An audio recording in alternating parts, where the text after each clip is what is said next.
लेकिन आज जो गुफ्तगू सहाफ़ियों के साथ इमरान खान ने की है बानी पीटीआई ने, उसमें तो उन्होंने एक तरीके से अदम एतमाद भी किया है चीफ जस्टिस काजी फाइज ईसा पर, और उन्होंने ये कहा है कि हमारे वकला का ख्याल है कि हमें यहाँ से इंसाफ नहीं मिलेगा तो हमारे केसेस किसी और को सुनने चाहिए। क्या वजह है? क्योंकि इस वक्त तो कई केसेस हैं तहरीक इंसाफ से मुतल्लिक, आपके चाहे वो रिजर्व सीट्स के हवाले से हो, वहाँ पे तो आपके वकला जाते हैं, प्रेजेंट भी होते हैं, और अदालत में उन्होंने किसी किस्म का अदम एतमाद नहीं किया। हाँ, कल नियाजुल्लाह नियाजी साहब ने किया था एक केस में, लेकिन जो आपके दूसरे वकील थे सलमान अकरम राजा साहब, उन्होंने तो नहीं किया अदम एतमाद, बल्कि उन्होंने तो अपने पोस्ट जो किया है एक्स पे, उसमें बाकायदा दलील दी है कि क्यों अदम एतमाद करने का कोई फायदा नहीं है। तो फिर खान साहब ने क्यों बात की है आज? देखिए, जो खान साहब ने बात की है वो उन्होंने कहा है कि आइन के आर्टिकल 25 के मुताबिक तमाम शहरियों को इक्वल ट्रीटमेंट मिलनी चाहिए, बराबरी की ट्रीटमेंट मिलनी चाहिए। जो भी मुकदमा तहरीक इंसाफ का होता है उस मुकदमे के अंदर चीफ जस्टिस काजी फाइज ईसा साहब उसके हेड होते हैं। तमाम मुकदमात, आप कोई भी मुकदमा उठाकर देख लें कि वो ही उस बेंच के हिस्से होते हैं, और अपनी मर्जी से उन्होंने बेंच बनाया, और ऐसा बेंच बनाया कि हमें तो कभी रिलीफ नहीं मिला। तो ये उन्होंने इक्वालिटी की बात की है कि अगर तहरीक इंसाफ केसेस इतने ज्यादा आ रहे हैं तो और बेंचेस को भी भेजें। पूरी सुप्रीम कोर्ट को अगर बाकी आम लोगों को के केसेस जो हैं वो सिर्फ काजी फाइज ईसा अगर सुनते हो तो फिर तो हमारे भी सुने, लेकिन अगर तमाम लोगों के केसेस डिवाइड होते हैं, दूसरे बेंचेस के अंदर जाते हैं, अगले हफ्ते भी 4 बेंचेस हैं सुप्रीम कोर्ट के, तो तमाम बेंचेस के पास हमारे केसेस जाने चाहिए। और फिर वाज़ेह तौर पर उनका जो है वो बायस भी है कि उनको 2018 के अंदर जो जस्टिस गुलजार साहब ने जो जजमेंट दी थी उसके मुताबिक काजी फाइज ईसा को उन्होंने अलग किया था, क्योंकि उनका पर्सनल ग्रीवेंस है इमरान खान के खिलाफ। वो समझते हैं कि इमरान खान की हुकूमत ने जो है उनके खिलाफ वो रेफरेंस फाइल किया था। तो ये तमाम चीजें सुप्रीम कोर्ट के ऑर्डर की उन्होंने बात की है। दो तीन चीजें साहब, 2-3 चीजें जो मैं फैक्चुअली दुरुस्त कर दूं। एक तो वो जजमेंट नहीं थी, वो रिमार्क्स थे, और उस वक्त वजीर आजम थे इमरान खान, तो उसका कॉन्टेक्स्ट बिल्कुल डिफरेंट था। लेकिन और एज आई सेड उसकी कोई जजमेंट नहीं थी। मैं वो जजमेंट नहीं थी, वो ऑर्डर है, वो ऑर्डर मेरे पास है, मैं अभी आपके साथ शेयर कर सकता हूं, आप अपनी स्क्रीन पे चलाइए। वो ऑर्डर है, वो ऑर्डर मेरे पास मौजूद है। उस ऑर्डर के अंदर वाज़ेह तौर पर लिखा गया है, लेकिन तो सुप्रीम कोर्ट का ऑर्डर जो है हाँ। वो हर एक के ऊपर बाइंडिंग है। वो पूरे 5 बेंच का वो ऑर्डर था। उस वक्त तो वजीर आजम थे, उसका एक कॉन्टेक्स्ट था। लेकिन दूसरा आपने कहा बेंच के हवाले से, अब बेंच के हवाले से भी जो प्रैक्टिस एंड प्रोसीजर एक्ट के बाद तो ये एक कमेटी है ना जो फैसला करती है। तो अगर आप कह रहे हैं कि बेंच फिक्सिंग या जी मैं ये कह रहा हूं, सवाल सुन लीजिए, अगर आप कह रहे हैं कि अभी भी ये बेंच फिक्सिंग हो रही है या लाइक माइंडेड जजेस का अभी भी बेंच बनता है पीटीआई के केसेस में, तो इसका मतलब आप एक फर्दे वाहिद चीफ जस्टिस को नहीं इसका कसूरवार ठहरा रहे हैं, आप फिर उस कमेटी को ठहरा रहे हैं जो कि ये फैसला करती है। देखिए जी, जो कमेटी अब ये जो प्रैक्टिस एंड प्रोसीजर एक्ट आया है उसके तहत तो कमेटी 184(3) के सिर्फ केसेस जो हैं उनको नहीं ऐसा नहीं है, उसकी कॉन्स्टिट्यूशन की तरफ जाती है।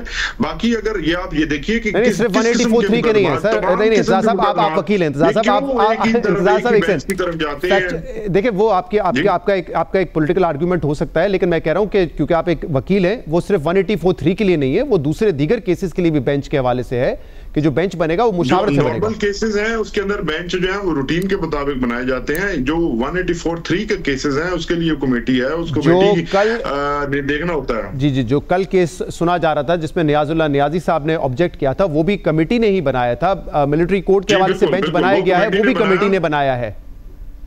जी, वो कमेटी ने बनाया, बिल्कुल बनाया, लेकिन जो हमारा प्रिंसिपल स्टांस है वो ये है कि अगर तमाम लोगों के जो केसेस हैं वो दीगर अदालतों में जाते हैं, आम शहरियों के केस अगर दीगर अदालतों में जाते हैं, तो ये इस केस के अंदर या इमरान खान या तहरीक इंसाफ के केसेस के अंदर ऐसी क्या चीज है। और आप ये देखिए कि खुद चीफ जस्टिस साहब ने फरमाया था, खान साहब जब वीडियो लिंक के थ्रू आए थे, उन्होंने कहा कि आपके वकील अगर वो अर्ली हियरिंग की एप्लीकेशन देंगे तो मैं मुकदमात आपके फिक्स करूंगा, लेकिन यहाँ पर उनके मुकदमात को फिक्स नहीं किया। लेकिन इंतजार साहब ये तो बड़ी अच्छी बात थी क्योंकि आपने बात की, क्योंकि कल ये खुद काजी फाइज ईसा साहब चीफ जस्टिस ऑफ पाकिस्तान ने कहा है कि इमरान खान भी मेरे सामने पेश हुए, जो नैब अमेंडमेंट्स का मामला है उसमें उन्होंने कोई अदम एतमाद नहीं किया, अली जफर साहब हुए वो अदम एतमाद नहीं करते। तो आप वैसे बताइए मुझे कि सिर्फ ये बयान की हद तक है, या आप ये अपना कानूनी इख्तियार इस्तेमाल करके जब किसी केस में प्रेजेंट होंगे तो वहां पर बेंच पे एतराज करेंगे जहां पे चीफ जस्टिस साहब होंगे, या सिर्फ एक बयान की हद तक ये बात?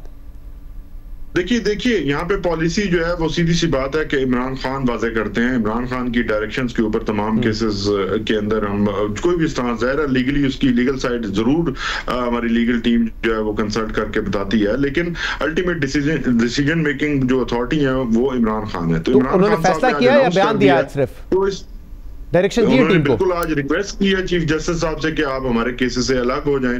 तो आप देखते हैं कि क्या नेक्स्ट टाइम ऐसा होता है। इसके ऊपर जाहिर है हमारी लीगल कमेटी फिर बैठेगी और वो इसके ऊपर डिसीजन भी लेगी कि खान साहब ने जो डायरेक्शंस दी हैं उसको लीगली किस तरह से उसको इम्प्लीमेंट करवाना है। सही, अभी आप कह रहे हैं रिक्वेस्ट किया, अब लीगल टीम देखेगी कि इसको इन डायरेक्शंस को कैसे इंप्लीमेंट करवाना है। और आज खान साहब का ये भी बयान था कि तमाम पार्टी के रहनुमा जो है वो अपने इख्तलाफात दूर करें, इससे पार्टी को नुकसान होता है। तो इस पर आपको लग रहा है कि पार्टी अब अमल करेगी, क्योंकि कल तो मुलाकात होनी थी, वो तो हो नहीं सकी। इस बयान के बाद आपके ख्याल में इख्तलाफात पार्टी भुलाकर अब अपने एजेंडा पे फोकस करेगी? बिल्कुल करेगी जी। देखिए खान साहब के वो कल मुलाकात जितने लोग आए हुए थे वो मुलाकात नहीं हो सकी, लेकिन जो उस मुलाकात का मकसद था वो सबको एक पेज पर लाना था। और आपने देखा कि जब मुलाकात नहीं हुई तो तमाम लोगों ने अडयाला के बाहर जिस तरह से गुफ्तगू की, मीडिया को फेस किया, तमाम लोगों ने एक दूसरे के ऊपर ट्रस्ट का इजहार किया।